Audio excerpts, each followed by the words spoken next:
Hi everyone, my name is Daniel Kweku. I'm the Executive Director of Africa ICT Right. Our work at Africa ICT Right is driven by commitment to equity, empowerment, and innovation.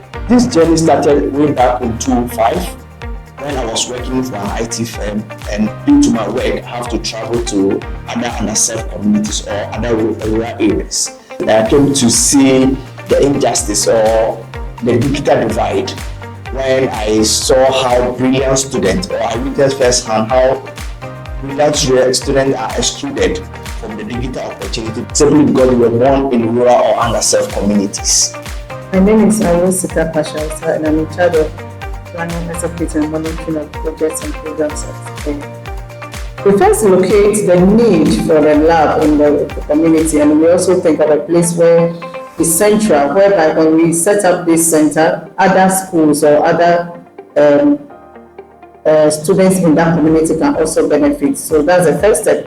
Then we also look at infrastructure. If the school already has space for ICT lab, that's really a good one for us, because we always have to look for resources to set up these labs, and for them to have a space is also a good one.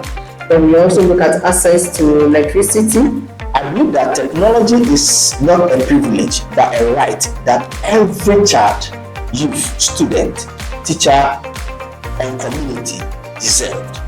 So our mission is to bridge the digital gap by pairing access, skills, and support. We do this at 3 levels: by supporting policymakers, teachers, and students. And that's what makes us different, because we're able to bring new infrastructure solutions to schools and communities. We are committed to making sure that no one is left behind in this digital divide. Training girls in STEM and AI skills over the years has been one of our main pillars, where we make sure that girls in the rural areas of Ghana are able to have access to digital skills. And also training teachers who are the main pillars in terms of transferring knowledge to the younger ones. So having the teachers being trained in the fields of STEM and AI has also been very good. And there are ICT labs that are in over 10 regions in Ghana, which are digital centers that are for the community.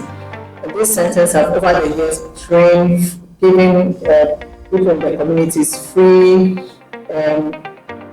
STEM and AI education. And this has been one of our biggest programs, because they are all centers located in the areas that are really rural, and these services are free for the communities. So what excites me about technology is how AI, robotics, and 3D printing is turning curiosity into creation, thereby turning classrooms into makerspace.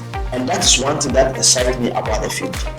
For our main goal is to impact or give these skills to as many as possible. So we just go into the communities, we try to locate places that are accessible, because that's our main thing. If we can access the place, if we can have space to train, then we go ahead. So we don't really have criteria, but we are trying as much as possible to touch as many communities as possible. To teachers and students, let's keep experimenting. Your ideas matters. To policymakers and partners, let's align our resources so that no child is left behind. When we plan and we execute, and at the end of the day, we get what we are, the objectives, when we achieve the objectives, we regard that as being successful.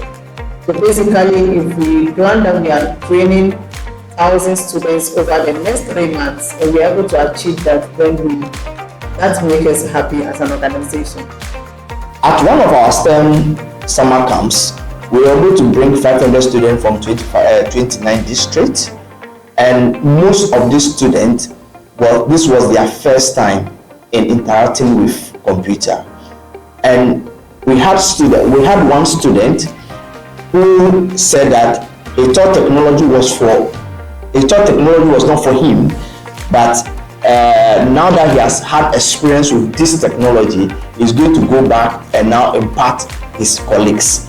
So that is something that has to move you from a spectator to a consumer, and that is why we exist. The moments where you realize that after the students or teachers have worked on projects and the project is working has always been a good one. Where you assign them to put together a robotic kit, you assign them to write a code and it's successful, the joy, the impact. Sometimes you even hear shouts from these training centers just to give them that kind of a feeling that comes out after all this and is done. It's really a touching one. We've noticed that when the teachers are trained and they go back there, you realize that it boosts their confidence, in standing in front of the students in order to teach. So they go in there well equipped, with the knowledge of STEM. And when the students come around and they ask questions, they are able to successfully impart it to them. Every vision is to make sure that no child is left behind. After training, some of them even come close, like, can we come over to work in the organization? Can we also have the opportunity to teach others and all of that? So you realize that we just get empowered and they feel like they can do more. It also opens up the understanding to the world. We always tell them that no matter where you are in Ghana, whether you're in the city, you are in the village, or you're in the rural setting of Ghana, you can always do more. And some of them go ahead to do even more than we can think by enrolling in some of the courses online. Some of them choose the STEM secondary schools to go and further their education, to the extent that we even have some of the students going to the university to do science and engineering courses. In the next 5 years, we want to scale across more districts with sustainable lab models, AI-ready curriculums, and teacher mentors. So the technology that we are excited about introducing are the 3D modeling, robotics, coding, Internet of Things, that's IoT. There's always a need for things, and we always feel like we need more, especially in terms of equipment, in terms of infrastructure. The equipments are things that we have to buy from different countries. They are not being manufactured in Ghana, so we always have to buy these equipment, bring them to Ghana, use them, and some of them we even have to go into the extent of sending them back because they are not functioning properly, and they have to be back and forth with them and all of that. Infrastructure-wise, we get communities and we are ready to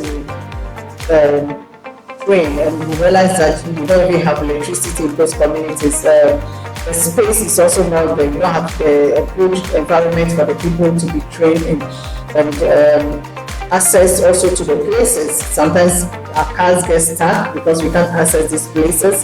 In the rainy season, the whole place is muddy. We can't go to these places. So sometimes we have to travel with generator because there's no light in these places. But all they say, we try as much as possible to work in these places, but we always ask for more. Our biggest challenge as an organization is lack of funds, devices, and more trained teachers.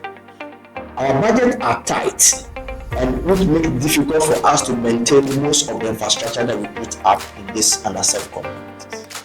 We are looking for people to come on board to assist us, institutions, organizations, and even to individuals who are ready to give us this push for us to go ahead and continue impacting our community with the knowledge of STEM and AI. The government now sets the tone or sets the stage. That is in terms of policy, curriculum, and teacher deployment. For the private sector, we must bring in the funds and then the expertise to enable us to impart the beneficiary students and teachers with the skills and the know-how to enable us to create the future that we envision. Film for Tech has always been a very supportive partner for some years now. And we are also happy to have on board now F5 team STEM and AI grants, which we are happy to be selected to be part of this year. And they are also on board helping us with our trainings. And also the Ghana Education Service. Our aim is to scale beyond Ghana and look at other African countries with our STEM and entrepreneurship programs. So we hope to reach, in the next 5 years, reach 3 African countries and also extend most of our programs in the area of STEM, education, entrepreneurship, and technology access.